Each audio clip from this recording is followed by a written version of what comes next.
Um homem e uma mulher prostrada em adoração chama mais a atenção de Jesus do que uma multidão lhe apertando. Será que tem alguém aqui que entrou para adorar sem interesse nenhum, simplesmente pelo fato de estar na presença? Abra a tua boca, exalte, bendiga, fala o Todo-Poderoso. Eu profetizo sobre a sua vida que coisas surpreendentes acontecerão dentro deste ano. Deus fará você conquistar grandes coisas, extraordinárias, surpreendentes.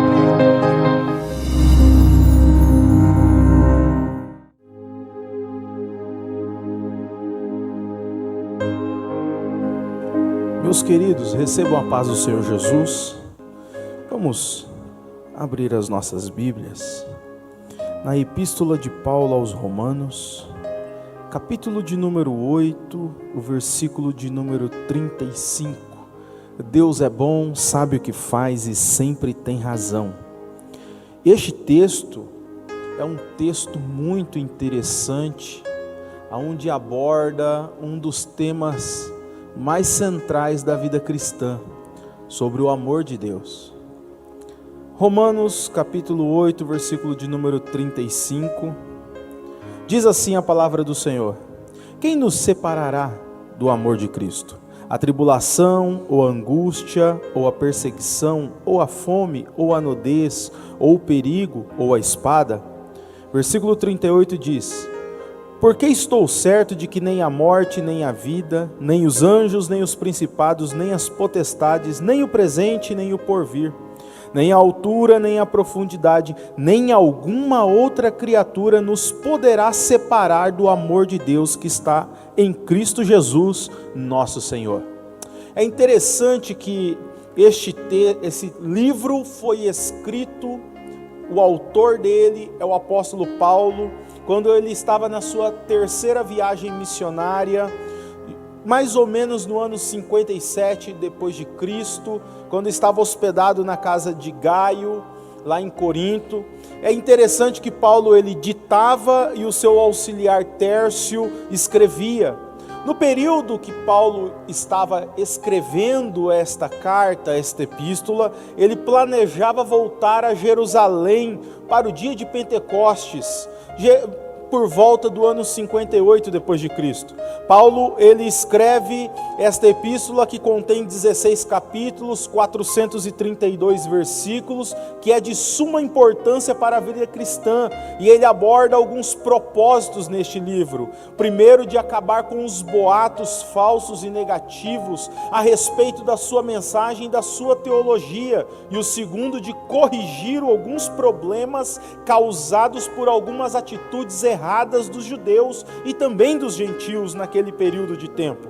E com este tema do qual o Espírito Santo colocou ao meu coração, rompendo com aquilo que nos impede, é meio que contraditório, porque o texto ele fala de um amor que é impossível de ser separado, mas é bem verdade que o amor de Cristo ele é inegociável. O amor de Cristo não tem nada que venha nos separar do amor dele, mas infelizmente nos dias odiernos em que nós vivemos, tem muitas coisas que têm roubado a alegria, e esta alegria, ela precisa andar lado a lado com esse tão incomparável amor de Cristo. É interessante que Paulo ele escreve toda a epístola dos Romanos com uma espécie de diálogo. Ele pergunta e ele mesmo responde. É interessante que ele diz assim: quem nos separará do amor de Cristo? A angústia, a perseguição, a fome, o frio, a espada.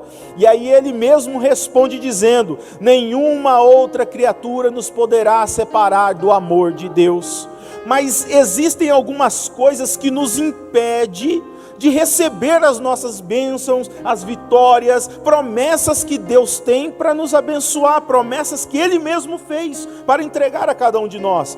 E isso pode acontecer com que venha atrasar, fazer com que nós venhamos travar a nossa vida. Obrigado pela luz aqui, glória a Deus. Mas existem algumas coisas que roubam a alegria da nossa vida. Você sabia que a ansiedade é um grande ladrão de alegria da nossa vida? A ansiedade é uma preocupação excessiva por alguma coisa que ainda não aconteceu e que na verdade muitas das vezes nem pode acontecer. Esta é a ansiedade. Olha o que Jesus falou em Mateus capítulo 6, versículo 34. Ele diz: não andeis ansiosos pelo dia do amanhã, basta cada dia o seu mal. Paulo ele diz em Filipenses capítulo 4, versículo de número 6: não estejais ansiosos por coisa alguma, antes todas as vossas petições sejam em tudo conhecidas diante de Deus, por orações, súplicas e ações de graças. Talvez tenha alguém que está me ouvindo agora e tem passado por dias de grande ansiedade, uma ansiedade excessiva, que talvez está tirando o teu sono, está tirando a tua paz, quem sabe está tirando a alegria que formoseia o seu rosto. O Salmo 30, verso 5 diz que o choro pode durar uma noite inteira, mas a alegria venha pela manhã. Tenha certeza que Deus está no controle desta situação. Rompa com a ansiedade, apenas descanse no teu Deus, confia em Deus, porque Ele tudo pode fazer por você. Tem outro ladrão de alegria: pastor, nada pode nos separar do amor de Cristo. É verdade, mas muitas coisas no nosso psicossomático, na nossa psique, tem roubado a nossa alegria, e um deles é a tensão. A tensão é uma preocupação, um estresse por alguma coisa que você não domina ou não resolve, e ela acaba fazendo com que você venha perder o foco, o objetivo, a sua paz, a sua alegria. Tem gente que vive estressado, vive tenso, preocupado, mal-humorado, já acorda dizendo do pé esquerdo, né? Já acorda mal-humorado. Bom dia para você, para mim não está sendo bom não, é tanto problema, é tanta luta, é tanta prova, mas é necessário que nós venhamos romper com essas coisas, porque está impedindo de nós recebermos nossas bênçãos que Deus tem preparado para nós. Olha o que o Salmo 125, versículo 1 e 2 diz: os que confiam no Senhor serão como o monte de Sião, que não se abala, mas permanece para sempre. Assim como estão os montes à roda de Jerusalém, assim está o Senhor em volta do seu povo. Coloca todos os teus problemas, as adversidades, os teus anseios, essa preocupação excessiva diante da majestade do Todo-Poderoso, porque é Ele quem cuida de todas as coisas. Um outro ladrão que tem roubado a alegria de muitas pessoas é o medo. O medo faz você ver as coisas piores do que elas são. Eu conheço um pastor que ele dorme de luz acesa. Ele diz que não gosta de acordar de madrugada para ir a algum lugar tomar uma água se tiver tudo escuro. Ei, querido, precisamos romper com o medo. Por quê? Porque o medo, ele faz com que a gente veja as coisas de uma maneira diferente. Às vezes o problema ele não é tão complicado, mas quando a gente permite o medo invadir o nosso coração, ele se transforma em pavor. E o pavor faz a gente ver as coisas diferentes. Lembra dos discípulos? Jesus vem andando sobre as águas. Eles estavam com tanto medo, que ficaram apavorados ao ponto de acharem que Jesus era um fantasma. E eles disseram: Senhor, se tu é tu mesmo, deixa eu ir ter contigo. E aí Pedro sai do barco e vai andando até o encontro de Jesus. Por quê? Porque o medo faz a gente ver as coisas piores do que são. Agora deixa eu te fazer uma pergunta. Você sabia que as mulheres vivem em média 10 anos a mais do que os homens? Porque elas sorriem mais? Para ficar com a cara feia é necessário de 32 músculos, para dar um sorriso gostoso, apenas 28. Você sabia que quando nós ficamos alegres, há uma descarga de endorfina, que é o calmante natural do nosso corpo, e o nosso corpo recebe o sinal de que tudo está indo bem com a gente? Provérbios capítulo 17, versículo 22 diz que o coração alegre serve de bom remédio, mas o espírito abatido irá secar os ossos. Então sorria. Ei, querido, você que está aí na sua casa com a sua família, dá um sorriso aí. Talvez você está sozinho diante desta mídia, do computador, do celular, da televisão. Dá um sorriso aí onde você está. Rompa com aquilo que te impede de ser abençoado. Existem muitas coisas que nos impedem de ser abençoados, e isso pode até atrapalhar a vitória que Deus tem preparado para nós. Eu sei que hoje nesse culto tão abençoado, falar de alguns pontos é até meio que complicado. E aí eu fiquei conversando com o Espírito Santo e ele me ministrando. Eu falei, ai Senhor, falar desse ponto aqui não é fácil. Mas eu vou criar coragem e vou falar, talvez tenha alguém aí precisando ouvir isso. Por quê, pastor Geisiel? Porque tem um ponto que tem roubado a alegria de muitas pessoas, que é a falta do perdão. Existem 3 princípios espirituais que estão envolvidos no perdão. O primeiro princípio, Jesus disse em Mateus 6, 14 e 15, se vós não perdoardes aos homens os vossos pecados, vosso Pai que está no céu também não vos perdoará. Isso é sério. Por quê? Porque se eu não perdoo, eu corro o risco de perder a minha salvação.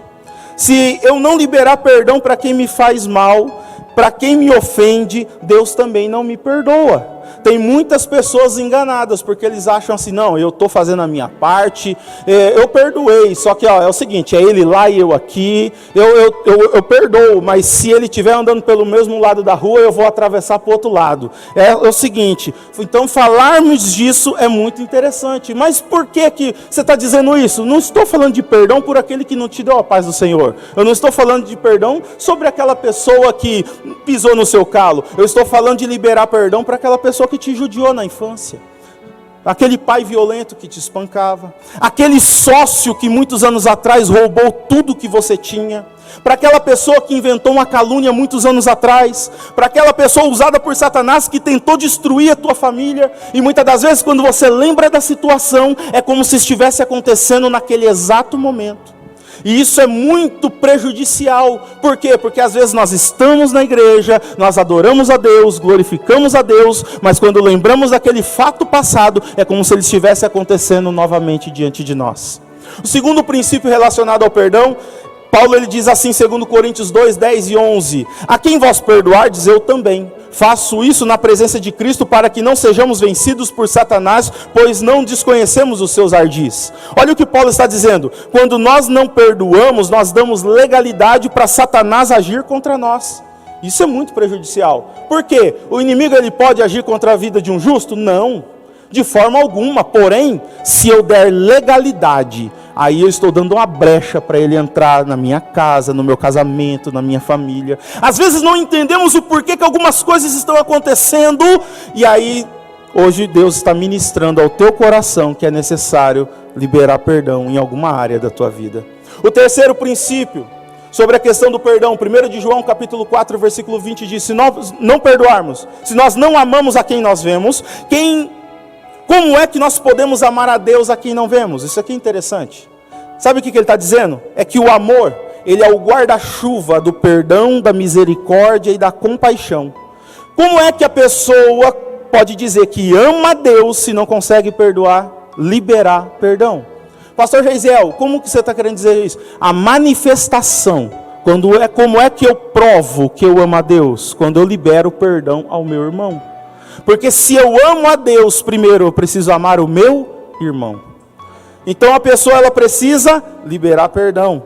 Vamos passar adiante, porque esse tema é bem complicado de falar. Quando nós não perdoamos, fica uma ferida aberta na nossa alma.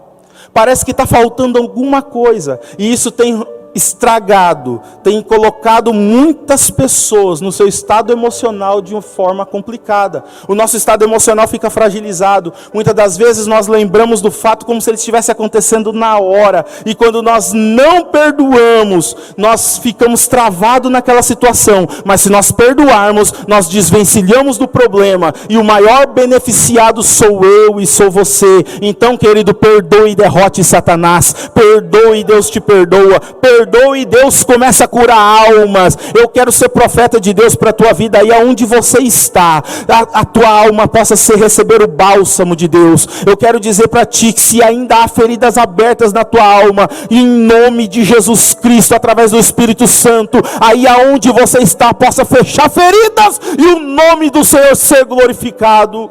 Aleluia. Um outro ladrão. Você sabia que um outro ladrão que rouba a alegria é as nossas palavras? As nossas palavras, ela tem poder. Olha o que diz. 1 de Pedro 3,10 diz que Quem quer amar a vida e ter dias bons, refreie a sua língua do mal e os seus lábios não haja engano. Provérbios 21, 23 diz que o que guarda a sua língua e a sua boca livra a sua alma de angústias. Por que, pastor Geisiel? Porque a nossa boca, ela tem o poder de abençoar e de amaldiçoar. Aí a gente vê às vezes, essa peste deste menino, guri, esse infeliz, esse guri danado. Sabe o que significa a palavra danado? Condenado ao inferno. Tem muita gente com a vida travada por causa das palavras malditas. Mas eu quero dizer para ti nessa noite que nós precisamos romper com esse tipo de linguajar na nossa casa, na nossa vida. Às vezes as pessoas, elas acham que cristianismo é só dentro de quatro paredes. Não, querido, o nosso culto não começa quando o pastor dá abertura e o nosso culto não termina quando vem a bênção apostólica. O nosso culto, ele começa quando nós levantamos pela manhã e acordamos vivos e nós dizemos: Senhor, eu apresento a ti, te entrego todo o meu dia, o meu trabalho é um culto para ti, o meu estudo é um culto para ti, a minha presença dentro de casa é um culto para ti, e o culto coletivo na igreja é apenas a completude deste culto de adoração ao Deus Todo-Poderoso, rompendo com aquilo que nos impede, porque se nós não rompermos com estas coisas, o amor de Deus continua, mas existem momentos que nós não vamos conseguir sentir a alegria de nós estarmos na presença de Deus. Por quê, pastor Geisiel? Porque isso é muito complicado. Tem gente que só murmura, só reclama. Paz do Senhor, meu irmão. Irmão, passou. Estava bom, mas é só luta, é só dificuldade. Jesus disse em João 16:33, no mundo tereis aflições, mas tem de bom ânimo, eu venci o mundo. Nós sabemos que a nossa luta é difícil, mas olha só que Romanos 4:20 diz, que Abraão foi fortificado na fé, dando glória a Deus. Está na luta da glória a Deus, está na prova da glória a Deus, a dispensa está vazia da glória a Deus, o carro está no carro na reserva da glória a Deus, o gás está quase para acabar, o aluguel está para vencer, dá glória a Deus e vai exaltando e glorificando o nome do Senhor, e o nome dele vai sendo exaltado. Rompendo com aquilo que nos impede, é necessário então aprender a viver com as nossas possibilidades. Olha o que Paulo diz em Filipenses 4:12: sei estar abatido e sei ter em abundância, em todas as coisas estou instruído, tanto a ter fartura quanto a ter fome, tanto a ter abundância quanto a padecer necessidade. Versículo 13: posso todas as coisas naquele que me fortalece. É interessante que nós gostamos tanto do versículo 13, mas o 13 ele é condicional, só posso falar o 13, vivenciar o 13 se eu souber viver no 12. Olha o que Paulo está dizendo: eu posso viver na fartura, mas eu também posso viver na fome.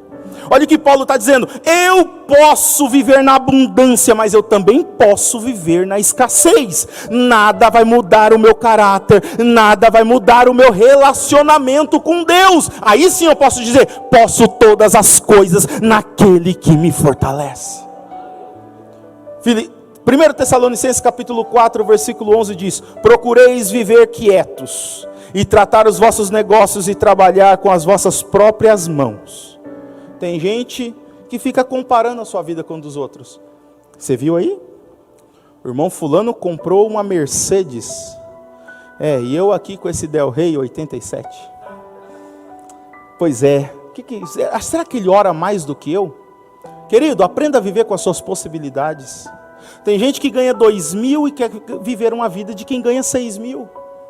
Se eu só posso comprar camisa lá na loja da dona fulana, eu compro lá. Então eu não vou entrar lá na Lacoste, lá na Tommy Hilfiger, lá na Dudalina. Eu não vou entrar onde eu não tenho possibilidade, porque senão eu vou começar a transparecer aquilo que eu não posso. É por isso que o Geisiel aqui anda de Opalão 87, tranquilo, sem problema, tá bom? Aprenda a viver com as suas possibilidades. Aí tem gente que fala: apóstolo, eu preciso de uma campanha no monte, 21 dias de oração. Não, a campanha, eu preciso de alguma coisa para romper, para que o devorador saia. Mas sabia que muitas das vezes o devorador é o cartão de crédito, é o shopping, é o presentinhos caros. Sabia que tem muitas pessoas que estão invertendo os valores. Ei, querido, nós temos que viver com a nossa realidade. Se eu ganho R$1.000, glória a Deus. Se eu ganho 1.300, 1.500, glória a Deus. Se eu ganho 2.000, glória a Deus. Temos que aprender a viver com as nossas possibilidades. Pastor, você está querendo dizer que eu não posso viver uma vida abastada e abençoada? Sim, mas Zacarias 4:10 diz: não menospreze o dia das coisas pequenas. É dentro do pouquinho de azeite, do pouquinho da farinha, que Deus vai multiplicar. Deixa eu ser profeta de Deus, eu não me aguento.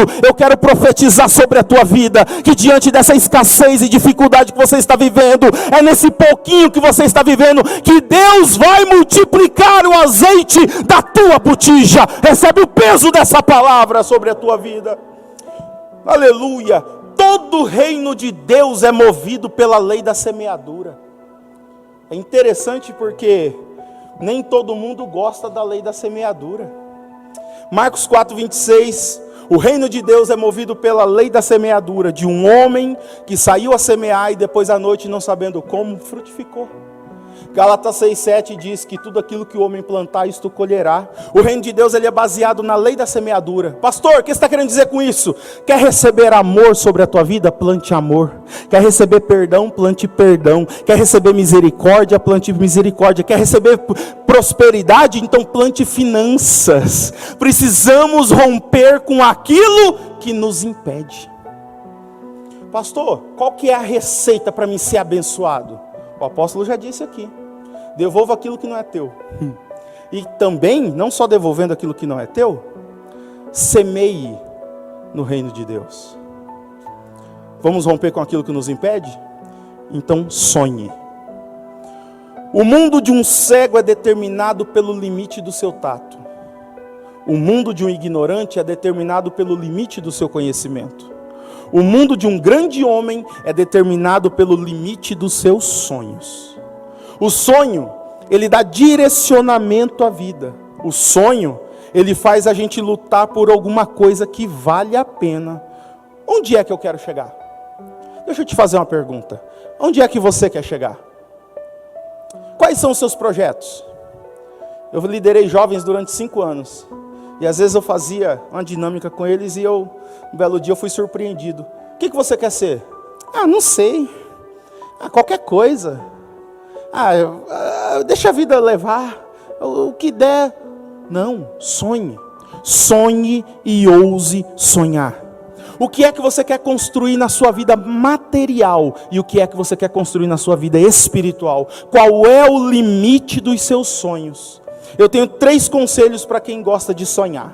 Para todo sonhador. Primeiro, atitude. Por quê? Porque sonho sem atitude é coisa de preguiçoso. Se você sonha, então esse sonho que você tem que transformar-se em atitude para que possa ser conquistado. Pastor, meu sonho é ser engenheiro. Então estude para se transformar no engenheiro. Não, mas eu não gosto de matemática, eu não gosto de física, então não vai dar certo. Vai precisar estudar bastante, não é verdade? Segundo, esperança. Esperança é a consciente perseverança no futuro. Se você sonha, você tem que acreditar no seu sonho. Qual é o seu sonho? Casar. Mas e aí? Pois é, né? Já estou acostumada, já estou acostumado, é assim mesmo. Não, acredite. Acredite. Eu quero sair do aluguel, quero abrir minha casa própria. Mas e aí, você está buscando um sonho? Já estou tantos anos no aluguel, acho que isso não vai acontecer mais não. Ei, querido, esperança, acredite no teu sonho. Terceiro, uma predisposição de enfrentar adversidades. Tem gente pensando que para cumprir o sonho de Deus na vida dele, do coração que ele sente aquela vontade, tudo vai ser um mar de rosas, tudo vai ser tranquilo. Eu tenho um sonho, mas fica tranquilo. Ei, vai ter gente tentando enterrar os teus sonhos sim, vai ter gente dizendo, você não vai chegar não, é muito difícil, não vai dar certo não, esse projeto que você está querendo fazer, não, eu já vi muita gente tentando fazer a mesma coisa e quebraram a cara, não vai dar certo, vai ter gente cavando sepultura para enterrar o teu sonho, aí vai ser preciso uma predisposição, porque vai ter gente se levantando contra você, mas sonhe e ouse sonhar. Eu vi uma reportagem há um tempo atrás de uma senhora de 82 anos, que ela se formou em medicina. Era o sonho da vida dela. Se ela vai exercer é outra história, mas era o sonho dela se transformar numa médica. Está cheio de ímpio, que não tem compromisso com Deus, conquistando sonhos. E você que tem Deus na sua vida, que tem a presença de Deus, sonhe e ouse sonhar, e Deus vai cumprir promessas sobre a tua vida. Para rompermos com aquilo que nos impede, é preciso saber lidar com o tempo. Se presta atenção que Paulo fala assim, quem nos separará do amor de Cristo? A tribulação, a fome, a angústia, a espada? Nada nos separa do amor de Cristo. Mas existem algumas coisas que nós precisamos romper, para que nós possamos vivenciar esse tão grande amor, esse amor incomparável. E um deles é saber lidar com o tempo. Preste atenção, 3 coisas. Paulo diz em Efésios 5,16, remindo o tempo por quanto os dias são maus. Ou seja, não podemos desperdiçar o tempo. O tempo é uma coisa que não volta atrás, não volta mais. O tempo que a gente passou durante o dia de hoje, ele não volta, não tem como. Antigamente eu alocava uma fita na locadora para assistir um filme. E às vezes, de vez em quando, eu pegava já o filme pela metade, tinha que voltar ela para assistir desde o começo. A vida não é assim, o tempo não é assim. O tempo ele é tão precioso que o nosso salário ele é relativizado no tempo. O que você ganha também conta tempo. Olha que interessante, está cheio de crente gastando tempo na frente de televisão, de internet, de redes sociais. Você sabia que a visão é o sentido mais próximo do processo mental? Ela leva 10 milésimos de segundo para chegar até a mente. Então, tudo aquilo que eu vejo, aquilo que eu ouço, ele determina aquilo que eu penso, e aquilo que eu penso determina aquilo que eu faço, e aquilo que eu faço manifesta o meu caráter diante de atitudes. Isso aqui é interessante, por quê? Porque às vezes a gente começa a fazer coisas sem perceber. E o que é que está movimentando tudo isso? Aquilo que eu vejo e aquilo que eu ouço. Tem pessoas que ficam tanto tempo na frente da televisão que ela produz imobilismo. A pessoa fica paralisada que chega a ter que espreguiçar. Quem já ficou assim? Fica tão vidrada. O tempo excessivo na frente da televisão produz a acomodação. A pessoa ela fica tão acomodada que quando se levanta ela se espreguiça. Ai, doeu aqui, doeu ali. Fica tanto tempo na frente da televisão que produz também incomunicação familiar. Pastor, mas só na televisão? Não. Tem um tal de um jogo aí, Free Fire, que tem jovens e pessoas adultas que passam horas e horas e horas. Eu conversando com um colega, ele disse assim, não posso sair porque o jogo é online, se eu parar aqui eu vou ser banido. Banido na vida virtual tem medo, mas não tem medo de ser banido da vida eterna. É interessante, porque uma pessoa que passa tanto tempo, o resultado de tudo isso é um decréscimo do afeto, do amor, do carinho e da intimidade familiar. A pessoa fica tanto tempo diante dessas questões, que ela tem dificuldade de se relacionar uns com os outros, tem dificuldade de se relacionar com os pais, com os irmãos, com os amigos. Quando eu liderava, eu falava sempre isso aí para as moças. Cuidado. Por que tem tanta moça bonita que é casada com tanta cabra feio? Porque quando era muito nova, não tinha essa dificuldade de relacionamento. Aí veio aquele somebody love, sabia aquele linguajar doce, e foi lá e conquistou a moça. E às vezes nós percebemos que não é só nessas áreas da vida. A pessoa ela tem dificuldade na comunicação com as pessoas, a pessoa tem dificuldade no relacionamento com as pessoas. Hoje a internet se transformou numa fábrica de deboche, calúnia e difamação. Quer falar mal de alguém? Põe no Facebook. Posta lá a foto dela lá, pronto, você difamou ela todinha. Tem muitas pessoas perdendo tempo com isso, e a vida passa. Olha o que Paulo diz em Romanos 3,11, conhecendo o tempo. Agora eu te pergunto, você que está em casa, conhecendo o tempo da nossa vida hoje, você é mais crente ou menos crente que ontem? Hoje, em vista de quando você aceitou Jesus, você tem um relacionamento mais profundo ou menos profundo com Deus? Tem muita gente gastando tempo com coisas que não têm valor. Pastor, você está dizendo para mim que eu tenho que cortar tudo da minha vida? Não. Saiba regrar o tempo. Tempo para estudar, tempo para trabalhar, tempo para olhar as mídias sociais. Tem que ter tempo para tudo, saber ter equilíbrio. Tem muita gente gastando tempo, e se nós quisermos romper com tudo isso, é necessário que nós venhamos vencer essas adversidades da nossa vida. Em último lugar, vamos romper com aquilo que nos impede? Então vamos lá, priorize o reino de Deus. Olha o que Jesus falou em Mateus 6,25. Até o versículo 33 ele fala algo muito interessante, porque ele está falando do mundo biológico, psicológico, sociológico e espiritual. Ele diz assim: não andeis ansiosos quanto à vossa vida pelo que haveis de comer ou pelo que haveis de beber, ou quanto ao vosso corpo pelo que haveis de vestir. Não é a vida mais do que a vestimenta, do que o mantimento, o corpo mais do que o vestido? Olhai para as aves do céu, que não semeiam, não cegam e nem ajuntam em celeiros, e o vosso Pai Celestial as alimenta. Não tendes vós muito mais valor do que elas? Olha o que o versículo 28 diz: e quanto aos vestidos, por que andais preocupados? Olhai os lírios do campo, que não crescem, que não trabalham, que não fiam, nem mesmo Salomão em toda sua glória se vestiu como qualquer um deles. Se Deus veste a erva do campo, que hoje existe e amanhã é lançada no fogo, não vos vestirá também, homens de pouca fé? Por que andeis preocupados com o que comeremos, ou que beberemos, ou que vestiremos? Porque todas as coisas os gentios procuram, de certo o vosso Pai Celestial bem sabe o que necessitas. Mas buscai primeiro o reino de Deus e a sua justiça, e todas estas coisas vos serão acrescentadas. Quando você prioriza o reino de Deus, Deus supre as suas necessidades. Tem gente preocupado com a vida material, com a conta que vai vencer, com aquilo que precisa fazer, e Deus está dizendo para mim e para você: se preocupe em estar na minha presença, que todas as coisas eu vou tratar de cuidar para você e para sua família. 1 Timóteo 6,7 diz: porque nada trouxemos para esse mundo, e manifesto é que nada podemos levar. Se eu for hoje, amém, glória a Deus, mas não vou levar nada comigo.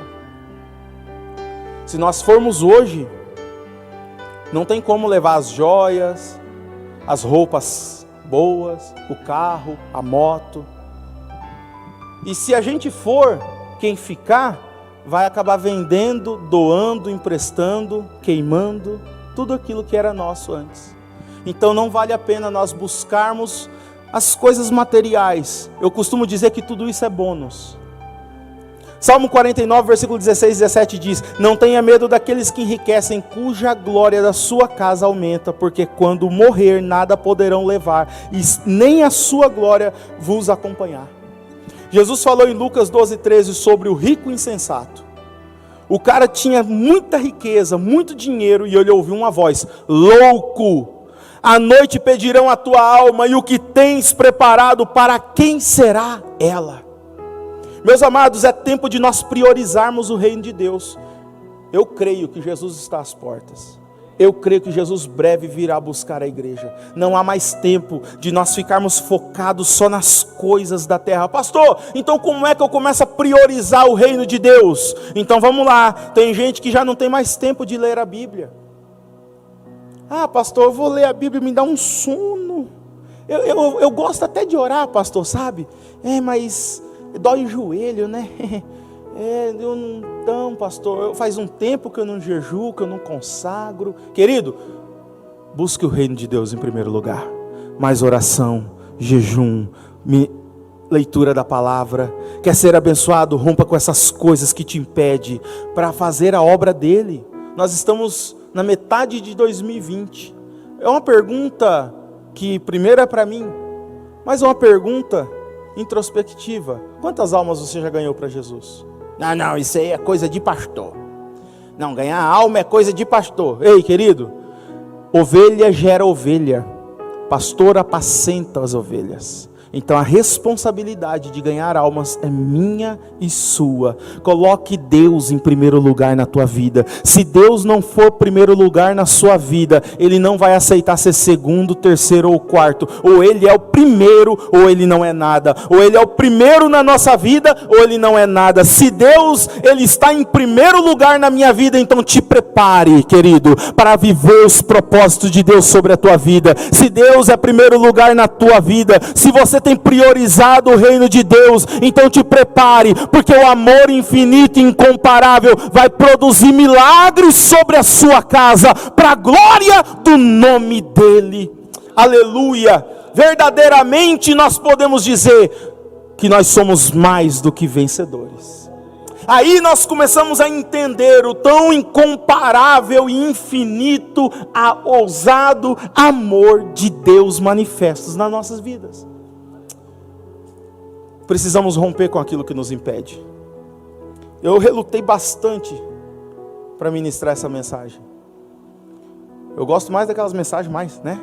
Aleluia. Pastor Alexandre, aquelas mais motivacional, mas o Espírito Santo me motivou, me ministrou para falar, porque eu creio que alguém precisava ouvir isso. E eu quero orar por você que está aí no seu lar.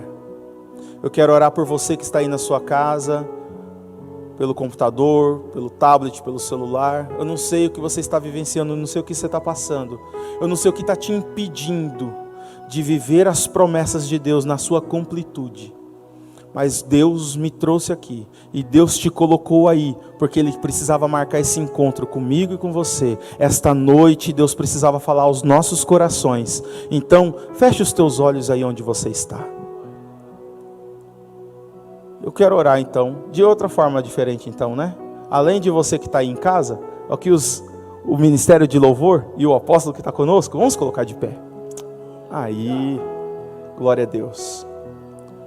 Vamos fazer diferente então, coloca a mão no teu coração. Pastor, tem algumas coisas que têm me impedido de viver o melhor que Deus tem para a minha vida, porque são tantos problemas. Então, em nome de Jesus, com a mão no coração, fecha os teus olhos e diga para Deus onde é que está doendo. Senhor, eu não estou conseguindo vivenciar o melhor que o Senhor tem para a minha vida, porque eu tenho esse problema na empresa que não me deixa.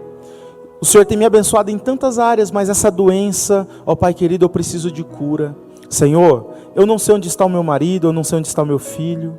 Diga para Jesus onde é que está doendo. Diga para Ele o que é que está te impedindo de viver o melhor de Deus na tua vida. Diga para Ele o que é que está te impedindo para que você possa priorizar o reino de Deus. Eu quero orar por você agora.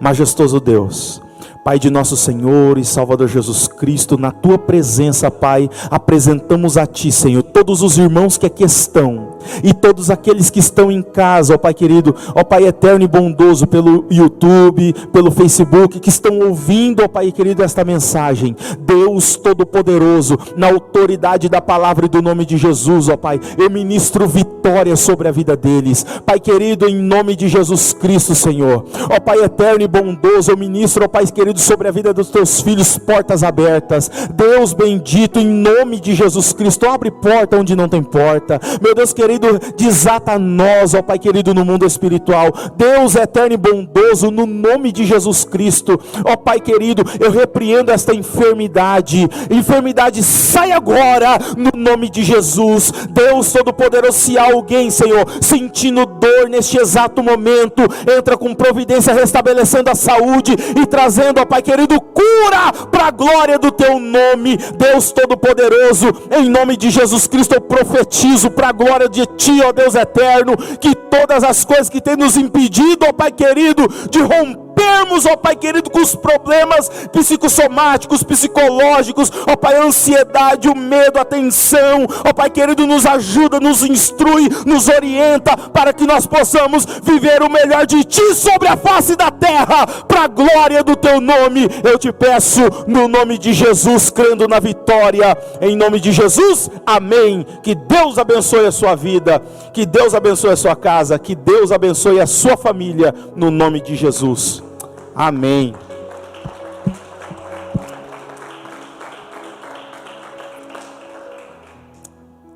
Amém, que Deus abençoe a todos, no nome de Jesus.